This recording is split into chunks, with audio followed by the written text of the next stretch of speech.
Okay, today is October the 23rd, 2015, and we're here with Marion Acton, and I am Don Acton, second son of Marion. And Dad, start with what's your birth date? April 15th, 1929. 1929, and right now you are what age? 86. 86 years old. So where were you born? I was born in Muncie, Indiana. And who were your parents?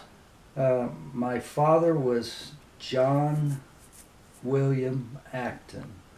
My mother was Dora Dean Huey, H-U-E-Y. And where were they from, do you know? They were from the north and east of Portland, Indiana, in the area of south of Bern, and a little town close by was called New Cordon. Yeah.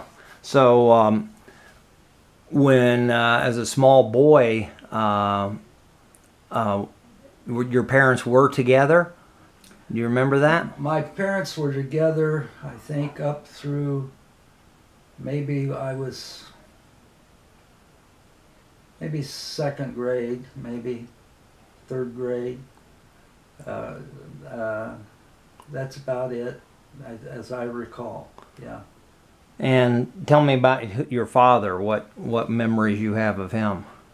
Well, my father was 20 years older than my mother. My mother was 18 years old, and of course that made Dad 38 years old. And he had been married once before, and he had a daughter that I'd never met, but my older brothers met her. Her name was Catherine. As I recall, she moved and lived out in Arkansas someplace, but that's about as much as I know about that. So when did he leave your mother, or your mother leave him? Well, things were very difficult. This was in the early 30s, and nobody had work. My father was a mold maker in a foundry. He got to work day or two or three a week at the most, if he got to work. And we lived in a district that was primarily black folks.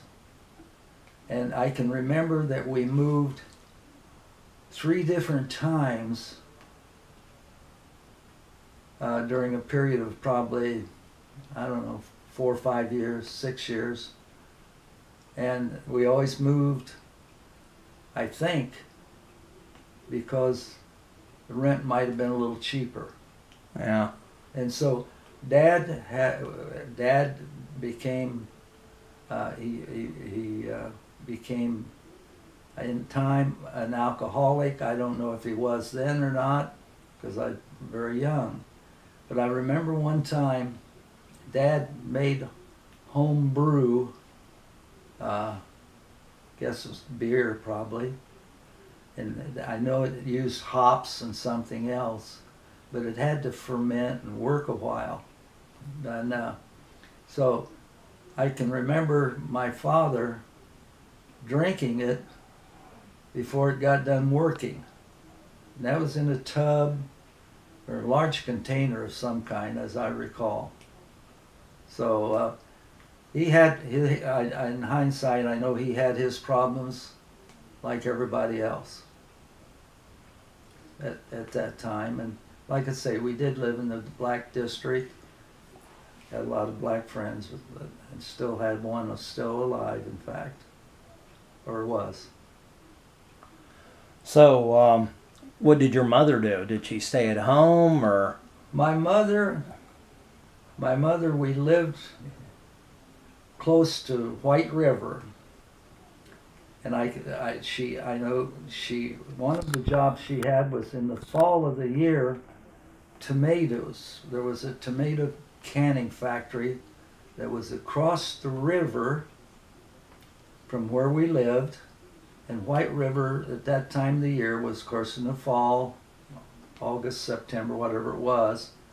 And rather than walking way around to a bridge to get over the river to work, a shortcut would be across the river. So I remember my brothers and I and others went down to the river and put stones in the river, across the river. Now the river wasn't very deep, and the river was almost solid Indiana limestone. And at that time of the year, at summer, hot summers and so forth, there wasn't a lot of water in it.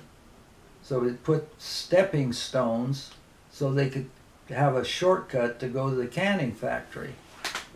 And Mom used to work there, I don't know, all during that canning season, whatever that was. I know she worked there. But other than that, she didn't do much else other than we used to make, I can remember making what's known as tip books. Tip books were little pieces of paper. There would be 3 or 4 of them, and they would be about 3 or 4 inches long and about a ½ inch wide. And they'd fold over 2 or 3 times, and they had numbers in them. And those were sealed, and then all these were put on a piece of, was something like cardboard, and it was called tips. And so these things were used in taverns and all those kind of places, gambling. And it cost the man in the tavern, I don't know, a nickel or dime or whatever it was to pull one of those off. And on each one of them, or someplace there's supposed to be a winner, I guess, or something like that. I remember we used to sit at a little card table type table, and my older brothers and my mother and my older sister, they'd sit and put these together and then have a sticky thing that would go around these 2 or 3 or 4, whatever they were, in that one little packet, and that'd seal them. So Mom used to do that. She'd have to go to that place, wherever it was at, and get all this stuff in bags and bring them back, and then they'd sit and do these. And they had deadlines to do, and you know, they made some little money doing that. I don't know how much or anything, but it wasn't a great deal. So some kind of a gambling operation. Yeah, some kind of a gambling. Yeah, it was. That's what it was in hindsight. Yeah. So you grew up in the Depression. Yes. And what was your best memories when you were a small boy? What did you enjoy doing? Well, there wasn't things too much to do. I can remember, of course, where we lived, all the streets were gravel, and about every 3rd street there would be a street light. And I can remember many nights, my brothers, my 2 older siblings, and myself. Well, there was 4 of us boys. I had a younger brother. But we'd go out, and they had a thing called, a game we called, I think it was Duck on Davy or something like that. But it was a tin can. And I don't remember if we put our stone on the tin can or what now, but we was in a circle, and we'd throw our stones into the center of that tin can to try to turn it over. And if that happened, that was the winner. Then the winner, I don't know, put it in. They got to put their stone in. I don't remember more about it than that. But that was under park. And there was a road that went through the middle of it. And on the east side was the black part. And on the west side was the white part. Now on the white part there was a baseball field. And of course I lived on the black side, but I could go across the black side to get over to the white side. And in the summertime, they would have a teacher or someone of that nature in the summer, half day at the park for, I think, probably 2 or 3 hours. And they'd have a few games. I remember trying to play tennis with a wooden paddle and on dirt or on grass, trying to do that. And some things like that. And we always could play softball because they'd furnish a bat and a ball. We didn't have baseball gloves or anything like that. And we go out and play one batter or two batter and so forth. But those were a couple things that I learned to do, and I enjoyed. Then once in a great while in the summertime, I would get to go with my older brothers to the park. And in those days, the older guys didn't have any work either. I mean, teenagers and so forth. And of course, I was just a kid. And they would go down to the park, and there'd be a couple street lights there. I remember by the swings, big swings, and they used to play mumbly peg. That was always an interesting game. It was taking a match. In those days, matches were made out of wood, and take them and the end of a knife, take the blade and you'd pound it down in the ground. And then you'd put that knife with the little blade in the ground, or the big blade in the ground. There's two blades, and the other ones stick out. And then you get your finger under it, flip it up in the air, and it'd come down. And if it landed straight up, that was more points. If it landed down on both knives, blades, that was a point or two. And so the game went to 5 or 10, whatever it was. But the loser's penalty, he had to get down on there where that match was pounded down the ground with his teeth, and get on that and pull that thing out of the dirt. Okay. So Dad, someday when the time comes and you're no longer here, what would you want your children and grandchildren and great-grandchildren and great-great-great-grandchildren, what would you like them to know is the most important thing in your life? The most important things I want them to know that the Lord loved me even when I didn't know a thing about Him. And it took me till I was around 26 years old to know that Jesus Christ died for me. And the older I've gotten, the more I've realized that that's what I believe we're all born into, to either make a decision for Jesus Christ as our personal Savior, confessing our sin and asking Him to come into our heart and life. I believe that's why we are here. That's why I'm here.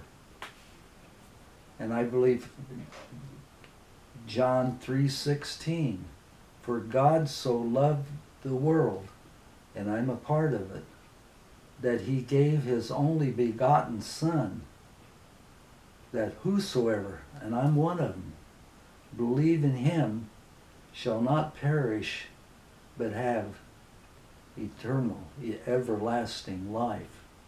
And I believe that's the most important thing that's in my life.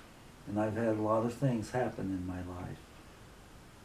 But I believe that's the number one thing that's uttermost in my life and been in my life, and I trust will be in my kids, their kids, their kids, their kids, and on until the Lord returns. And so that's the number one thing I believe that I'm here for. And I believe that's one of the reasons I've lived as long as I have, to have the privilege of seeing grandchildren and some great-grandchildren. And I'm so thankful for it. What difference would you say that Jesus made in your life before you knew Jesus and after? What was the difference? The difference before, coming from a home that nothing spiritual was ever brought to my attention at all, growing up somewhat like a weed from a busted home. When I was a kid, the only thing that mattered to me was sports. That's what I learned, because it didn't cost anything. I had no money, anything like that. And I became a good athlete. Actually, in hindsight, I was a great athlete. My wife and I got married very quickly, started our family. And I could not take just working in a factory in Muncie, Indiana, for the next 40 or 50 years of my life. I went to Ball State Teachers College during the day, worked in factories wherever I could find a job at night, 11 to 7. And the first year and a half, I even tried to play basketball in between all of those. Now, how do you do that? Well, with 3 or 4 hours sleep and then passing out on the weekends. But again, I didn't know anything about the Lord, nor did my wife. But we stuck together and had one child when we started the school. When I finished up, we had 3. But the Lord was with us even then, when we knew nothing about Him. Then we come to know Him. And I was so engulfed, we were so strongly felt, my wife and I, that our family would have a mother home all the time. It was very difficult. So I taught school at daytime and started refereeing, which I knew sports again. And so we existed, and we made it. But my goal was just to do that, provide for my wife and my children. And we did that. And how, that's a long story. But in that first year, the lady came and talked to my wife and explained Jesus' death, burial, and resurrection. And my wife accepted Christ as her personal Savior. They started praying for me. It took a lot longer for me because I did not understand it. I did not understand it. But the second year I was teaching, the Lord started speaking to my heart. And I got up and went into our bathroom in the middle of the night and knelt down and asked Jesus to forgive me my sin and come into my heart and life. And I believe he did. But I did not tell my wife for quite some time. And then had a tragic thing happen. I had to jump off a tractor mowing up on the side of a hill, and I could have been killed. It caught my foot. Anyway, I'll go home, I'll hobble home up a dirt lane. My wife asked me, had the Lord taken a ball bat to me? And that got my attention. I started then living for the Lord, and it became real to me. So since then, that was when I accepted Christ and realized, and I'm realizing more and more each day, this business that I said earlier. We come into this world and we have a choice to make, heaven or hell. And here I am. Thankfully, the Lord knew me before I even knew myself. And I'm thankful for that. So that's how I come to know the Lord Jesus Christ. And as I've gotten older, he's become more present to me. And I'm thankful for it. So, Dad, do you remember how you met Mom? Yeah, I was trying to think about that. I was, in those days, I was what was called a mid-termer, A, B.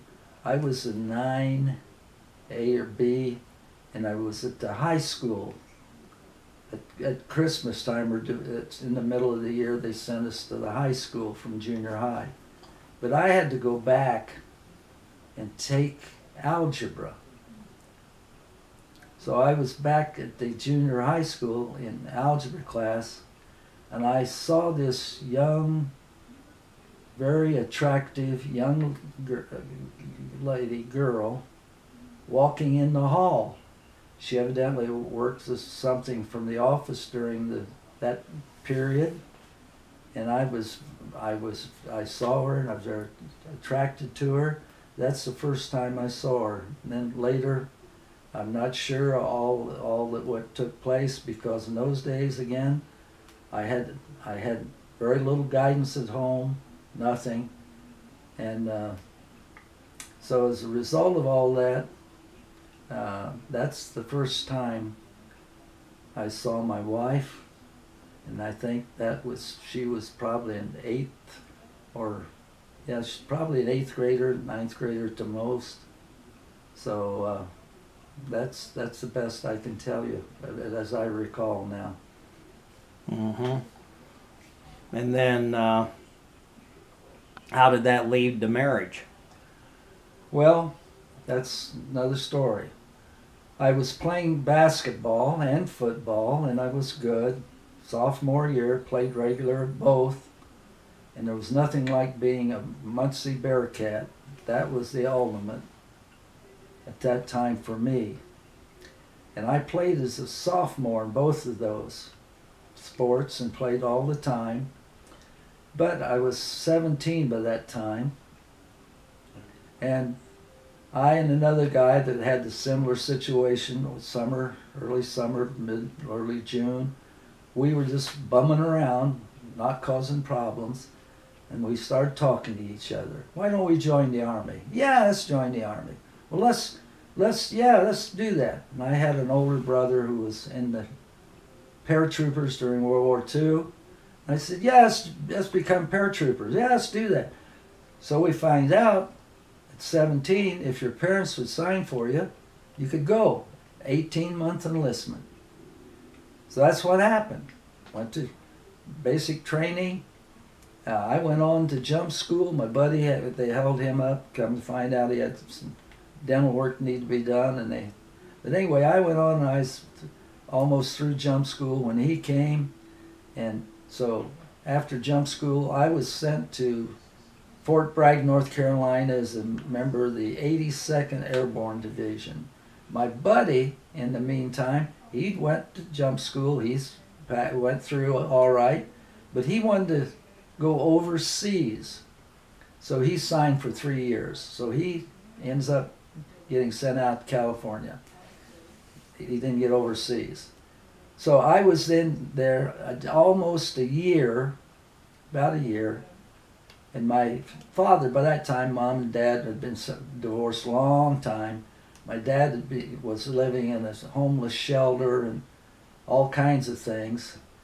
And my sister was trying to take care of him, and they needed some help, and a lot of help. And so they just let me out of the Army the next summer so that I could start working.